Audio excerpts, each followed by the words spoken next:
Programang ito ay rated SPG, striktong patnubay at gabay ng magulang ang kailangan. Napakaswerte nga ni David dahil agad siyang pinamanahan ni Senyora Bettina.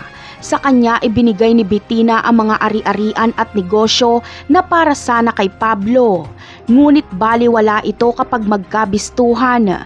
Bagkus ay si Tanggol pa ang makikinabang dahil si Tanggol ang tunay na Jesus Nazareno at kapag maging Montenegro na siya ay siya ang legal na asawa ni Catherine at sa kanya nakapangalan ang mga kayamanan ni Senyora Bettina.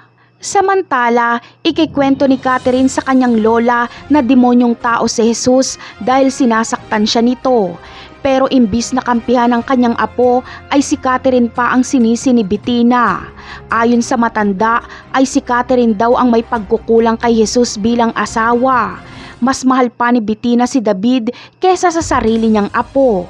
Nalulungkot ng husto si Catherine kaya kailangan niya ng makakausap. Kaya hanapin niya si Tinding pero hindi niya ito makikita.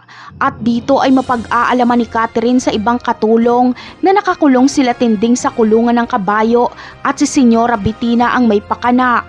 Agad na pupuntahan ni Catherine sila Tinding at papatakasin niya ito.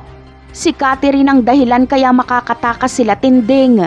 Ngunit dito na kaya maipapakilala ni Catherine kay Tinding ang kanyang napangasawang si Jesus at malamang ay gugustuhin ni Catherine na sumama na lang kay Noy at Tinding kahit saan matakasan niya lang si Jesus.